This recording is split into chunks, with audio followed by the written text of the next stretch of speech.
Sí, dígame. No tiene sueño. No, estamos animados todos los días, desde las 6 de la mañana.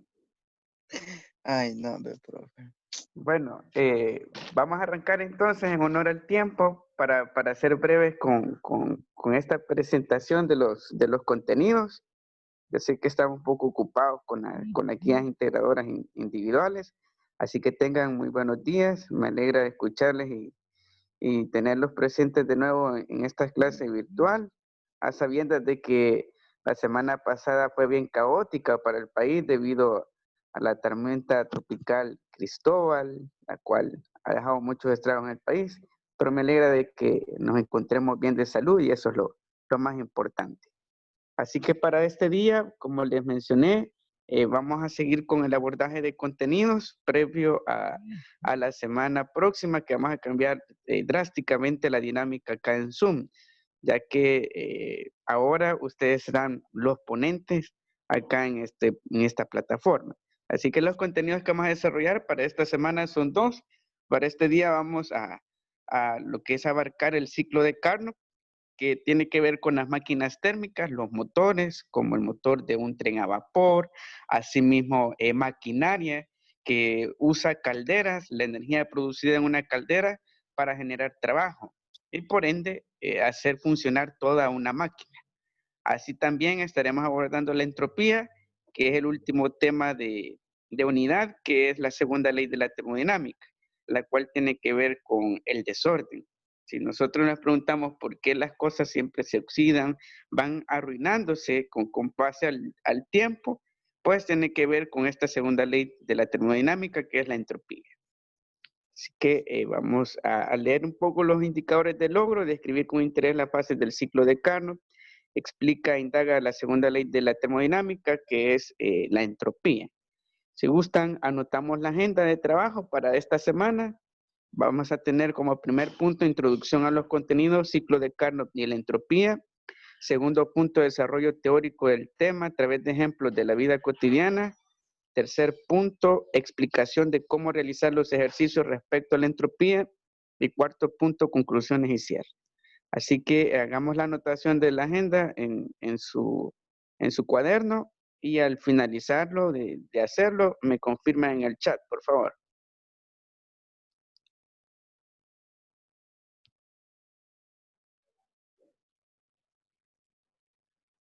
Solo para recalcarles a aquellos que no se lograron integrar a un equipo, yo conformé los restantes grupos para que solucionar esa pregunta si tienen esa duda.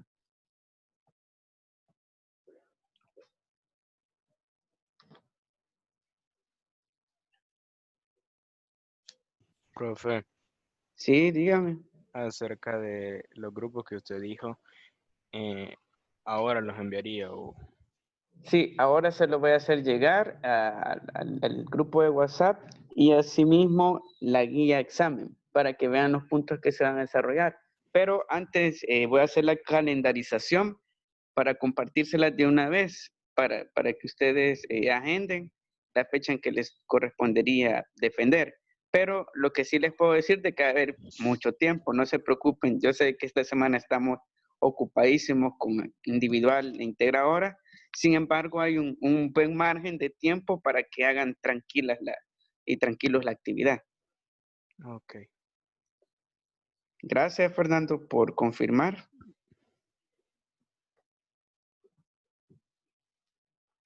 Van confirmando cuando ya tengamos la agenda de trabajo.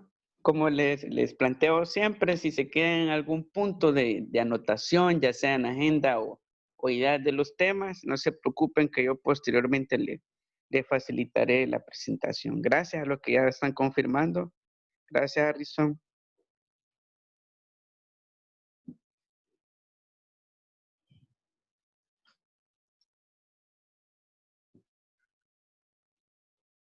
Como les recalco, va a estar bastante interesante esa parte en la cual ustedes van a ser los ponentes acá en Zoom. Muy bien. Gracias a los que ya me confirmaron.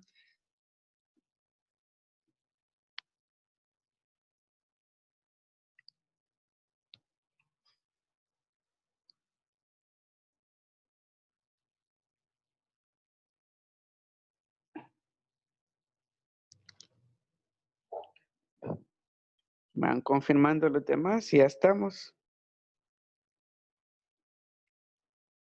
con la anotación de la guía. Ya, profe. Gracias. Bueno, vamos a dar paso entonces a la siguiente lámina.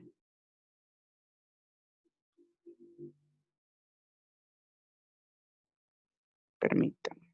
Bueno, como les mencioné, el tema que vamos a abordar para este día es el ciclo de Carnot. Si gustan, ponen temas, ciclo de Carnot y van haciendo anotaciones que están dentro de la lámina o de igual manera en la forma explicativa.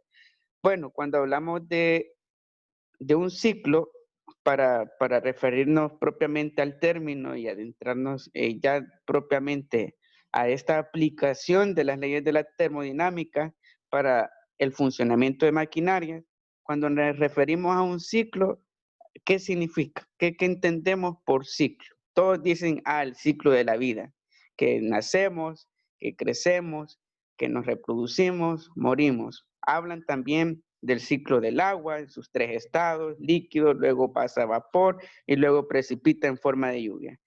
¿A qué nos referimos con un ciclo? Eileen levantó la... Te podría decir que son sucesos que pasan en un mismo sentido, o sea, van pasando y vuelven a volver a pasar. No sé si, si lo expliqué bien, pero sí se vuelve a repetir los mismos sucesos.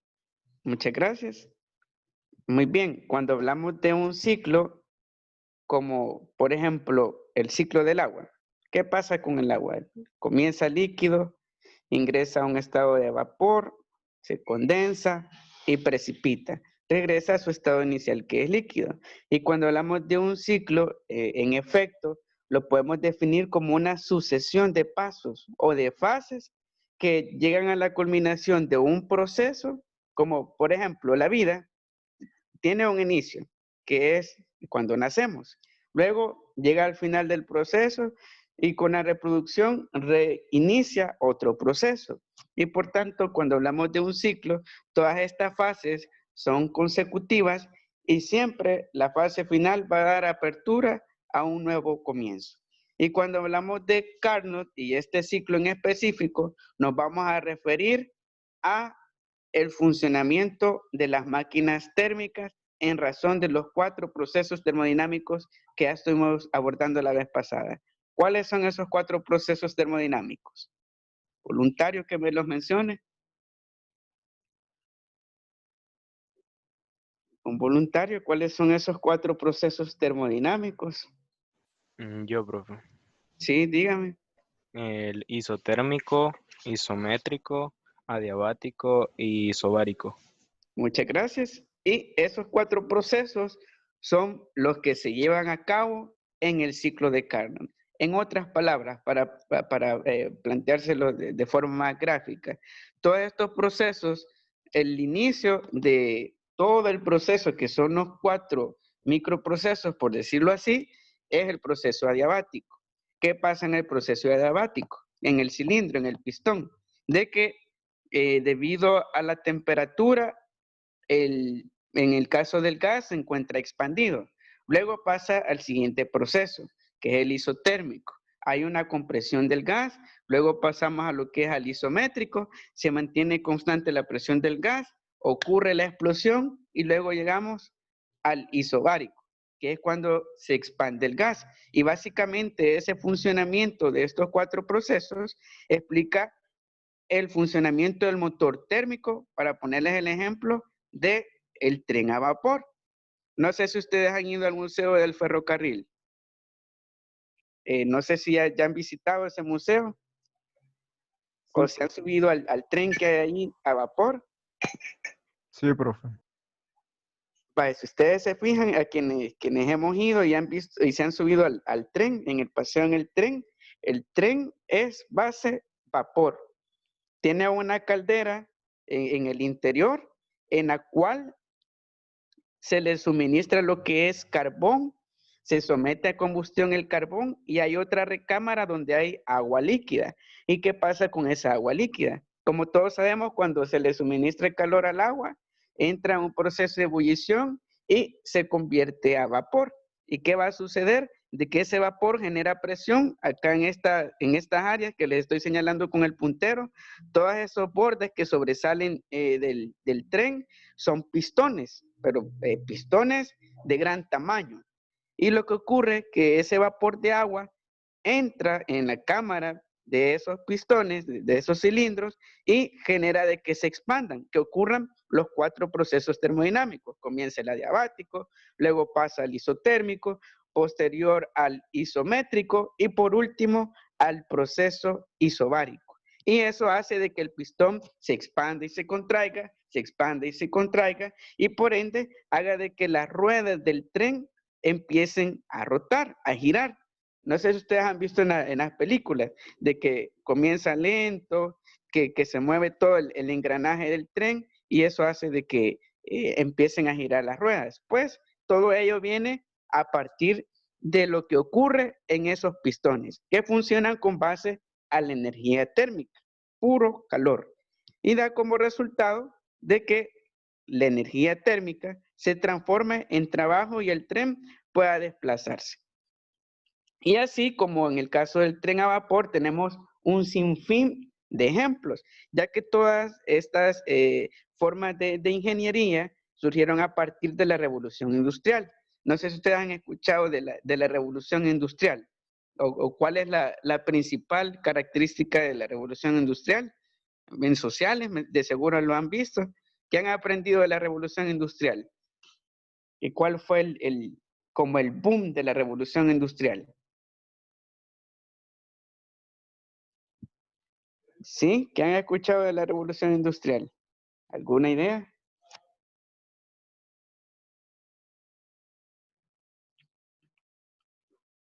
¿Sí han escuchado de la revolución industrial? Profe, ¿Sí?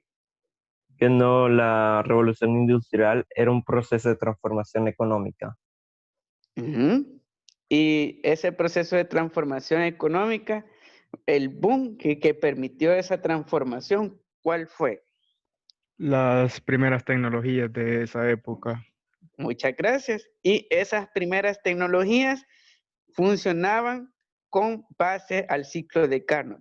Carnot nació en el siglo XVIII, justo en la época de la Revolución Industrial, y lo que permitió su ciclo fue la invención de estas máquinas. Estas máquinas, como en el caso del tren a vapor, fueron la gran revolución tecnológica de esa época. Imagínense, un motor que funcionaba con base a vapor. Asimismo, habían los primeros vehículos, los primeros carros, funcionaban con también un motor a vapor, con este mismo principio de ciclo de Carnot.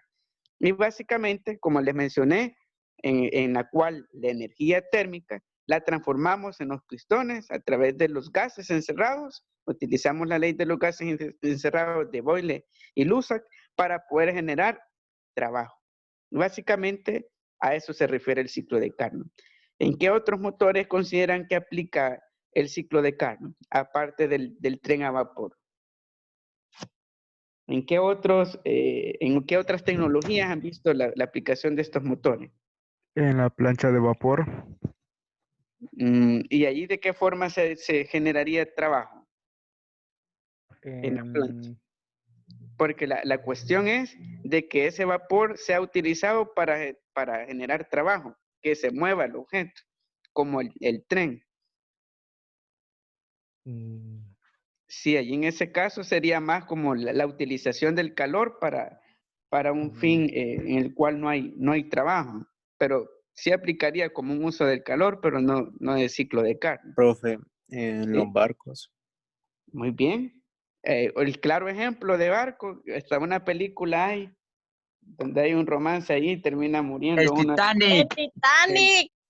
El Titanic. El Titanic fue, pero la obra más representativa del ciclo de Carnot. Pero fue la apuesta más ambiciosa que tuvieron los ingenieros en cuanto a este ciclo. No sé si ustedes recuerdan la película, pero había una zona en la cual estaban los trabajadores y agregaban carbón a grandes calderas. agregaban carbón, pues lo que pasaba con ese carbón y su combustión es que había unas recámaras donde había agua en estado líquido. ¿Qué pasaba con ese calor? Se convertía en gas y ese gas generaba presión y movía todos los engranajes y toda la maquinaria de las turbinas del Titanic. Y el Titanic, por si ustedes no se han preguntado o se pueden preguntar sobre cómo funcionaba, con puro vapor. Imagínense, ese inmenso barco se movía por efecto de un gas encerrado que era el vapor. Y básicamente y gracias al ciclo de Carnot. Vamos a pasar entonces al siguiente punto. Bueno, acá yo les he planteado una representación gráfica del ciclo. Profe, ¿Algún voluntario? ¿Sí? tengo una pregunta. ¿Sí? Las locomotoras también sería Sí. un ejemplo. Las locomotoras son los trenes a vapor. Y los globos de vapor, los que son grandes y tiran Los fuego. aerostáticos. Ajá, eso. Sí, también. Eso sería otro ejemplo de funcionamiento con el ciclo de Carnot. Pero allí habría una variante, porque la energía térmica no va directamente a un pistón, sino de que se va regulando con base como por decirlo así, al que suministra directamente el calor al aire que está almacenado en el globo. Pero, digamos, no aplicaría el ciclo de Carnot, sino la utilización del calor para regular la expansión del gas que está encerrado en el globo aerostático. ¿Algún voluntario que me haga el favor de leer el texto? Gracias. Basilio, ¿puede habilitar su micrófono? Un motor se construye partiendo de una sustancia capaz de hacer trabajo, como por ejemplo un gas, gasolina o vapor.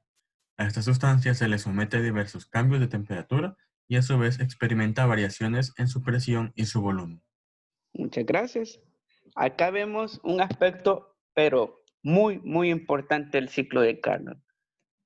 Donde haya gasolina, gas y vapor, habrá ciclo de Carnot. Un claro ejemplo de ello son los motores de los automotores, de los carros. ¿Qué pasa con esos motores? En el interior hay bujías y asimismo la base fundamental son los pistones. ¿Qué pasa en los pistones? De que en el interior del cilindro, en el cual cierra lo que es el pistón, ocurre una explosión y en esa explosión el pistón se expande, luego entra un proceso de compresión, luego se vuelve a expandir y ese movimiento de compresión y expansión es lo que genera todo el engranaje mecánico de los vehículos. Y por tanto, todo motor que funciona con base a estas tres fuentes de energía, podemos hablar de que van a dar como producto o como residuo un gas. Así como vemos en los automotores, en los carros. ¿Cuál es el residuo que dan? CO2, que es un producto que ya no utiliza el motor. Sin embargo, en su interior, en esa explosión, permite de que el pistón se expanda y se contraiga. Y básicamente esas variaciones de presión y de volumen en los gases encerrados son los que permiten que funcionen todos esos motores térmicos. Acá tenemos una representación de este teorema respecto a lo que es a la máquina de Carnot. Esta C significa el ciclo de Carnot. Tenemos la W, que significa, ¿qué significa la W? ¿Qué simboliza? A ver, si recordamos. Trabajo. Muchas gracias. La Q.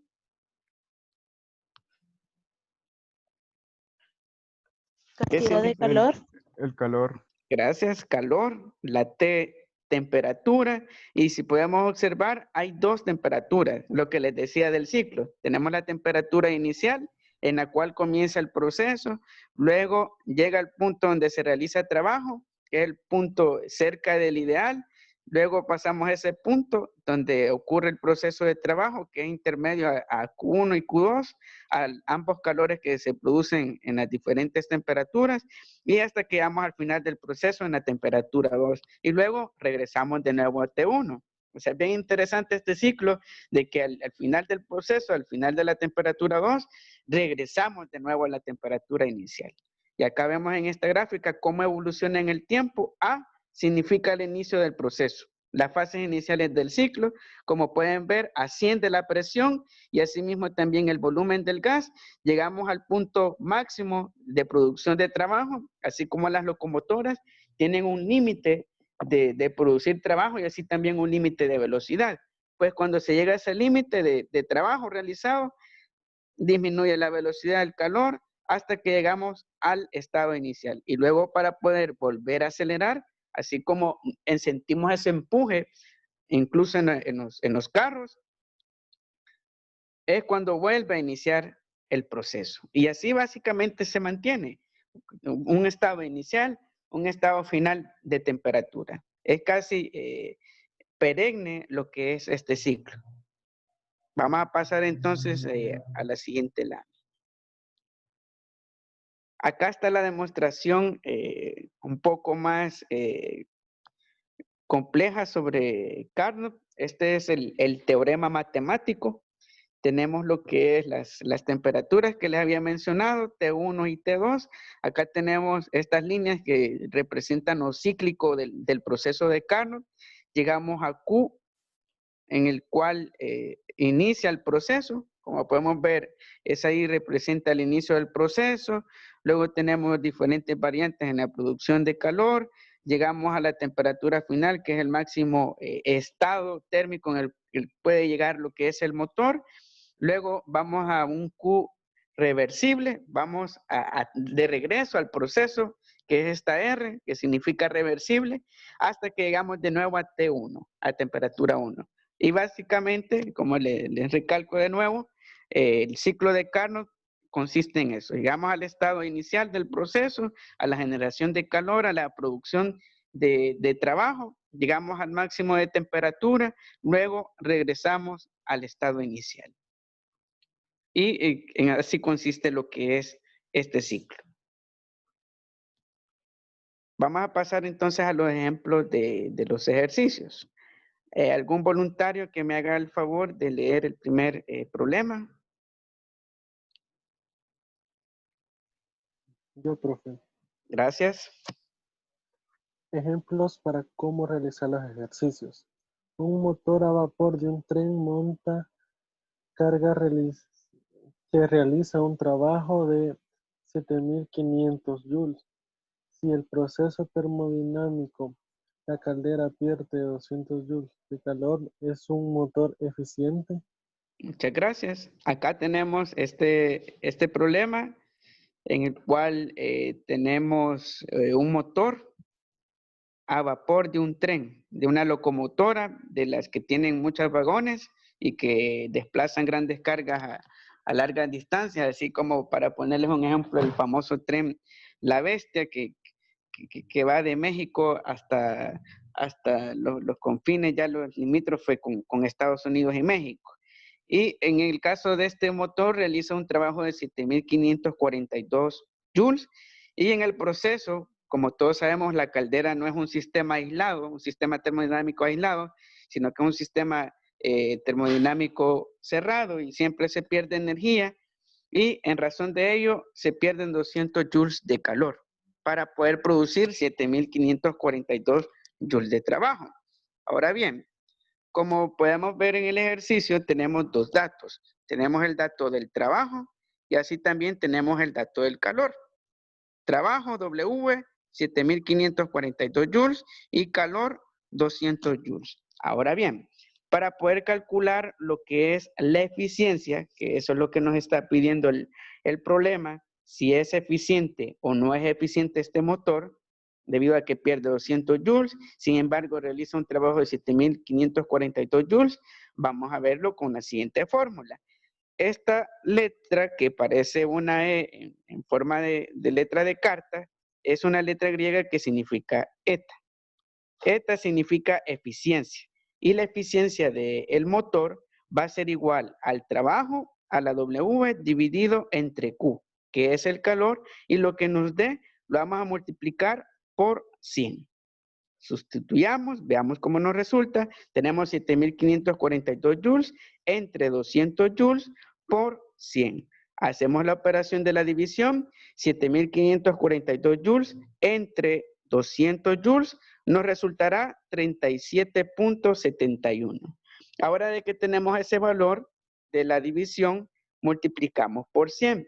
37.71 por 100 nos va a resultar 3.771%.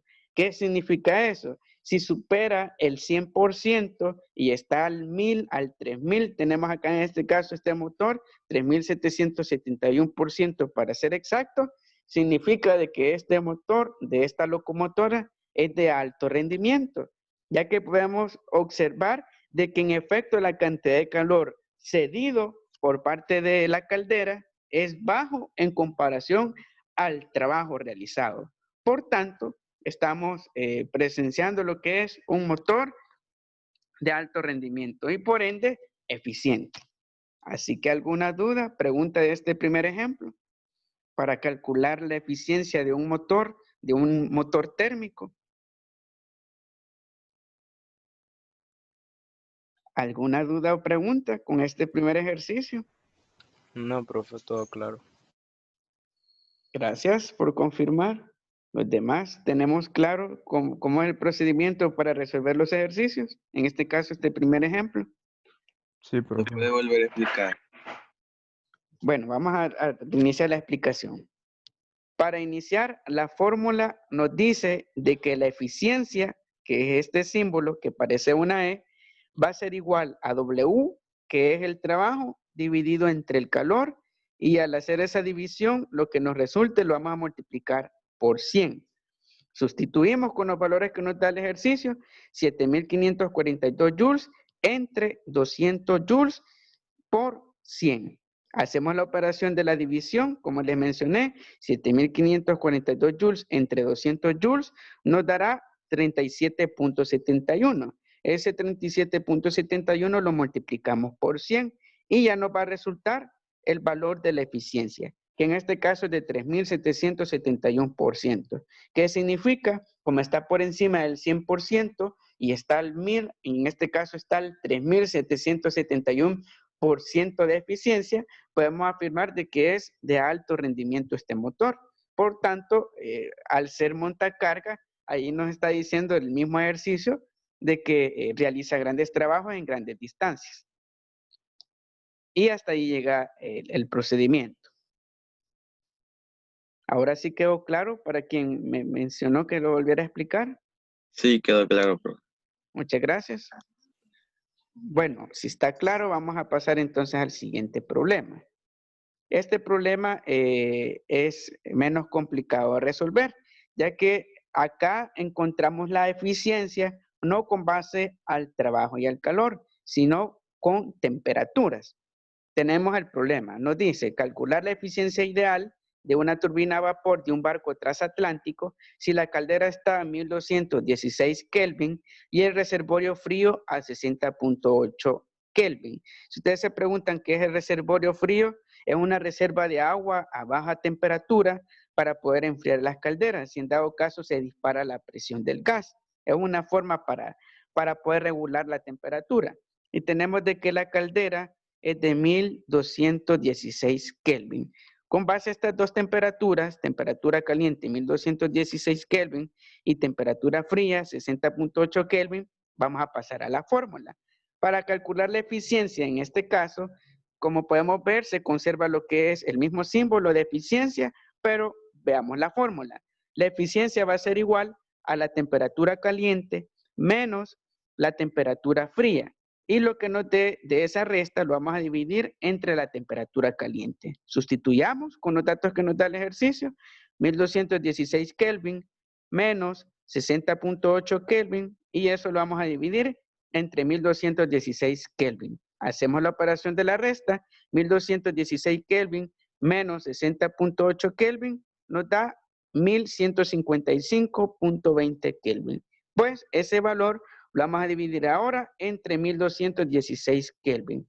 Lo hacemos la operación y nos dará de que la eficiencia en el caso de esta turbina, de este barco transatlántico a vapor, es de 95%. ¿Qué significa eso? Como el 100% es el límite y para poder definir la eficiencia total de un motor, podemos decir de que al estar cerca del ideal es un motor eficiente, ya que solo hay un margen del 5% para que sea totalmente eficiente.